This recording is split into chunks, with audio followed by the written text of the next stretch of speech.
Uma vez eu estava indo para Foz do Iguaçu para ver as cachoeiras, mas aí eu tinha que passar no Parque das Aves, né? Porque uma colega tinha falado, você não pode perder lá o Parque das Aves, tem que ver isso primeiro. Então eu acabei indo para lá, mas eu fui assim um pouco apressado, né, para poder ver aquilo rápido e ir logo para ver as cachoeiras. Aí quando eu estava lá, vendo as aves, aí de repente eu levei um susto porque escutei um berro bem alto e era uma ave bem feia, uma ave com um pescoço enorme, uma cabeça pequena lá no alto, o resto do corpo lá embaixo, uma ave bem esquisita que deu um berro bem alto e que me assustou e surpreendeu outras pessoas também. E ela me assustou. Aquela ave não deveria ter feito aquilo, né? Era assim inesperado, porque me atrapalhou. Eu estava indo ver as cachoeiras e um berro daquele inesperado me assustou. Mas se eu for falar para a ave, olha, você não deveria ter feito isso, porque a ave tem seu instinto. Ela tem seu instinto e berra na hora que ela quiser.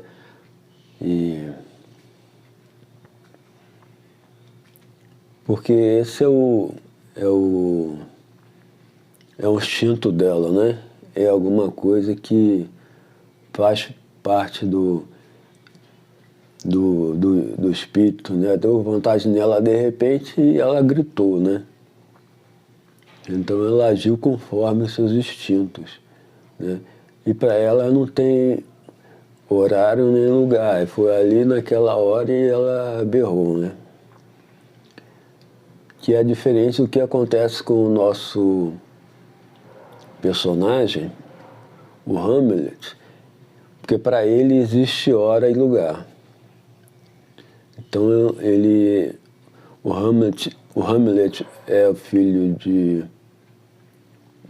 o rei Hamlet, seu pai de mesmo nome, que faleceu, e então a sua mãe se casou com o irmão do Hamlet, que era o rei Cláudio. Então alguém avisou a Hamlet.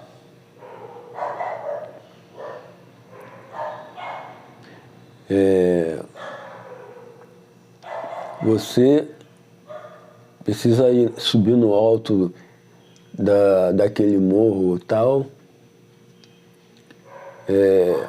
à meia-noite. Porque seu pai ele aparece lá todo dia à meia-noite. E ele aparece vestido de armadura de guerra, com suas armas de guerra, e ele aparece muito bravo e com uma expressão assim muito séria. É melhor você ir até lá. Então Hamlet vai até lá e o espírito do seu pai aparece. Então a gente vê aí que o Hamlet, diferente da ave, ele tem hora e tem lugar. Isso mostra que isso talvez seja uma coisa inventada, porque então não é uma coisa natural, não é uma coisa que sai do seu espírito, não é um impulso, um instinto, nada assim, né? É uma coisa como se fosse planejada, né? Tal hora, em tal lugar, você vai lá que o espírito do seu pai vai aparecer. Então, dá uma ideia assim de que é uma coisa até inventada, né? e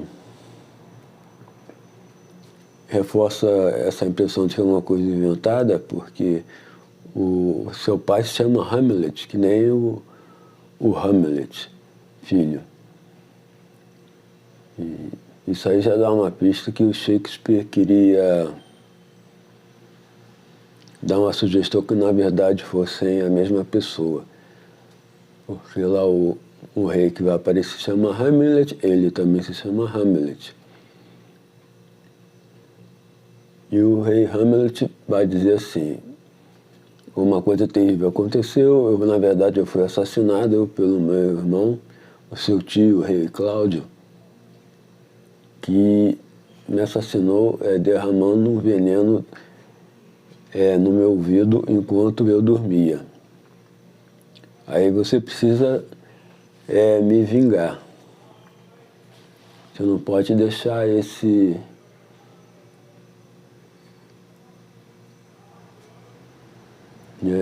farsante ele tomar o meu lugar. E assim isso dá a impressão para a gente que isso na verdade seria o Hamlet falando para ele mesmo, né? Já que se foram a mesma pessoa, na verdade, né? E assim Hamlet desce da montanha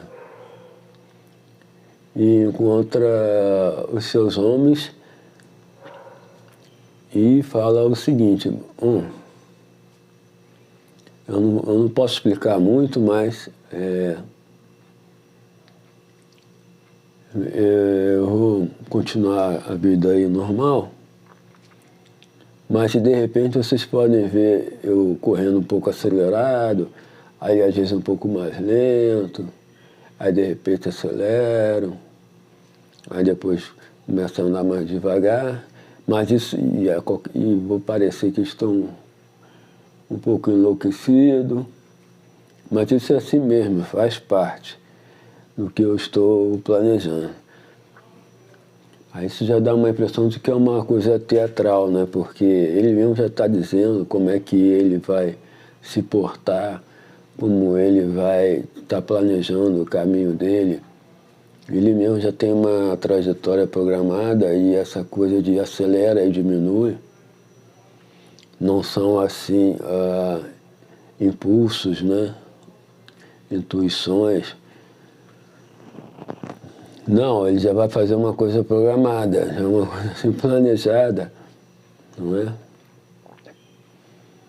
Que ele acha que tem que ser o comportamento dele, que os outros vão achar estranho, mas que não devem achar muito estranho não, porque aquilo ele já está planejando mesmo.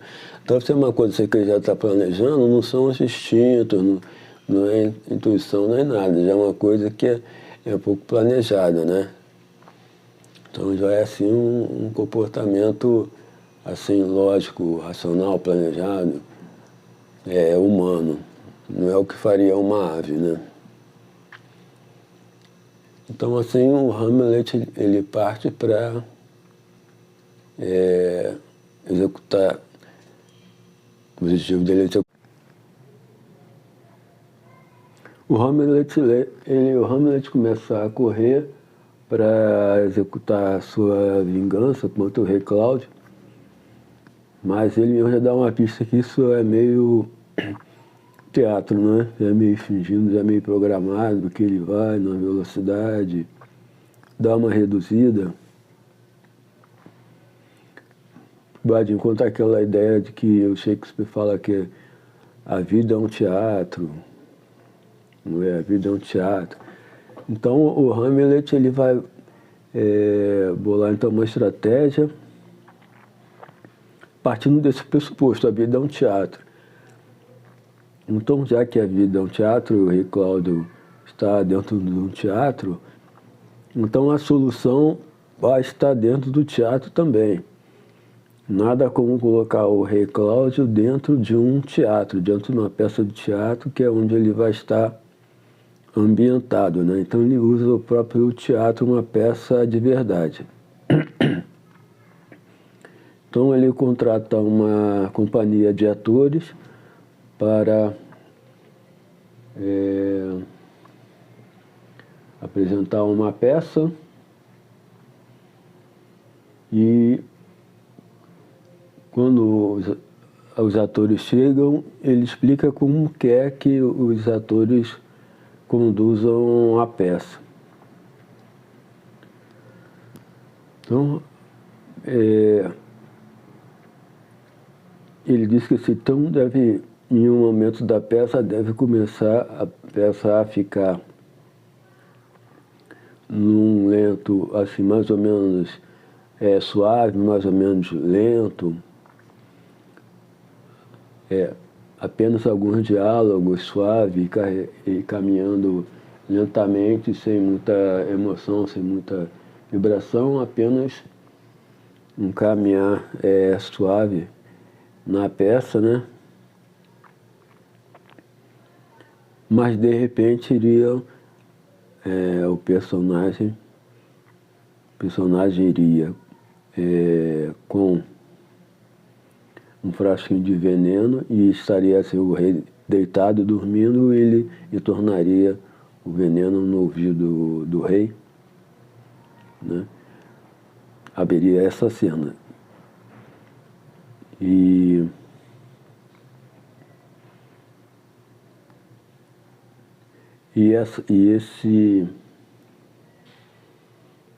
esse episódio ele chama de Catching the Conscience of the King.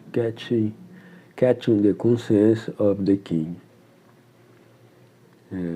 Tem até uma versão moderna do Hamlet, que foi feita aí, acho que pelos anos 90, no cinema, em que o Hamlet tinha lá um computador, né? É uma versão moderna. Aí ele ia lá no computador e mexia lá e começava a falar Catching the Conscience of the King. Catching the Conscience of the King. Ele ia repetindo essa expressão, né? Fazendo o seu planejamento. A série de TV Jornada das Estrelas tem um episódio chamado Catching the Conscience of the King. E existem 10 episódios de Jornada das Estrelas que o título tem a ver com alguma frase das obras de Shakespeare, né? Uma homenagem ao famoso bardo inglês. Então Hamlet bolou essa estratégia, que era tudo iria muito suave e de repente quando um rei aparecesse derramando veneno no ouvido do outro, né? Isso iria acabar denunciando o rei que ia estar lá na plateia e que ia dar um pulo, né? Isso aí parece ser inspirado, essa parte importante da peça, inspirada na Odisseia de Homero,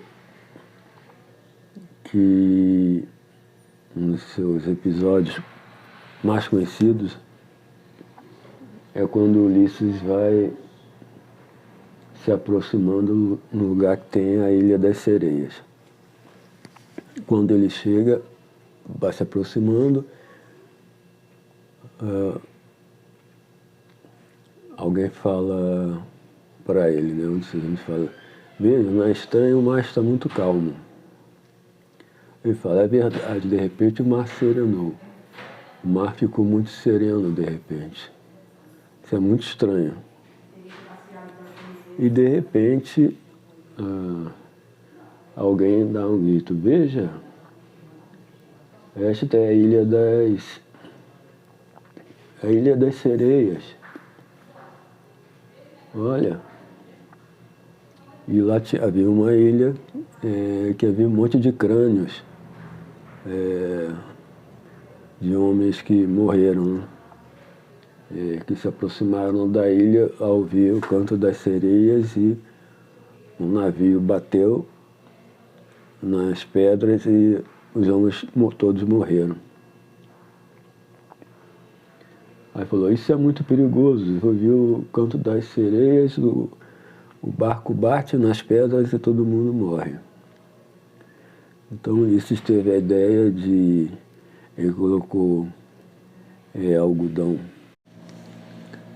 Assim Ulisses se livrou de morrer nas pedras, atraído pelo canto das sereias, se amarrando no poste. Então Hamlet, através dessa encenação da peça, realmente acontece de o rei se levantar indignado naquele momento, né? E aí ele grita, exatamente como eu imaginava, né? Aí tem aquele alvoroço. E aí Hamlet, então, vai dar prosseguimento à sua jornada e o objetivo dele vai ser matar o rei Cláudio.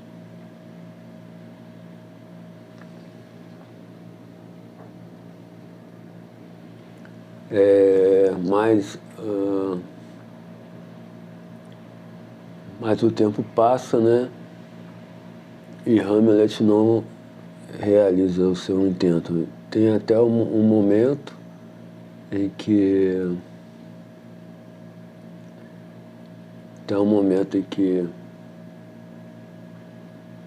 o rei está ajoelhado numa capela e Hamlet pensa em matá-lo, mas desiste, dizendo que aquele não era o momento, porque o rei estava rezando. E assim esse embate vai acontecer.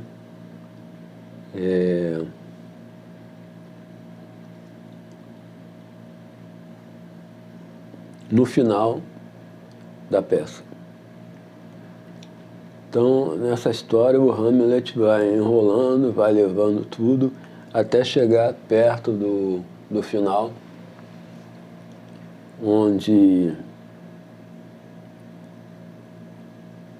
o filho do rei Cláudio, Laerte, sai em sua defesa e o Hamlet começa a lutar contra o Laerte. E o Laerte é filho do rei Cláudio, então Laerte é mais ou menos como o Cláudio, que é um rei assim um pouco sem graça, um rei sem muita emoção, que usa a razão, um rei assim previsível. O Laerte também é desse jeito, uma pessoa que usa a razão, uma pessoa mais previsível. E o Hamlet está num processo nessa corrida que ele veio num processo de aprendizagem, né? Tentando ser uma pessoa melhor, né? O Hamlet é alguém que está tentando recuperar aquilo que o pai dele foi no passado, né? Então tem esse simbolismo, né? Da emoção, da intuição, do instinto contra a lógica, a racionalidade do Laerte. E os dois se ferem mutuamente e os dois vêm a morrer. Num símbolo assim que eu não precisaria morrer os dois, né? Eles poderiam ter um acordo, cada um com o seu tempo, e não acontecer o pior, que seria a morte dos dois. Ainda ferido, o rei consegue matar o rei Cláudio finalmente. E afinal, o Hamlet está no chão e aparece o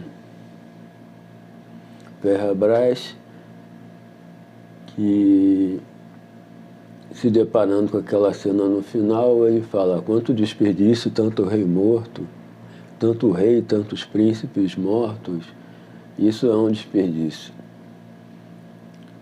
E assim o Hamlet vive seus últimos momentos, quando aparece o seu amigo Horácio, seu amigo inseparável.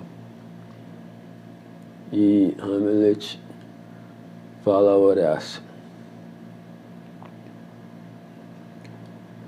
Horácio, O Horácio, ele é o último suspiro do Hamlet, né? Se o Hamlet já era um cara racional, que usa a razão, o Horácio é isso aí, mais elevado à potência, né? Ele é só realmente a voz da razão, cara sem emoção, sem vontade, sem nada. E ele vai dizer assim pro Horácio começar uma jornada que vai representar assim um final onde ele vai ficar apenas vagando por aí, sem nenhuma vontade, sem nada, já ao final, né? Então o Hamlet vai dizer assim para o Horácio: Horácio, adia sua entrada no reino dos céus, sua entrada no paraíso, para passar um tempo aqui na terra. E você vai andar por toda parte para contar a história de tudo que se passou aqui na Dinamarca. O resto é silêncio. Que o Hamlet quer dizer que qualquer outra história que não seja essa não importaria, não é? O resto é silêncio. E termina a peça.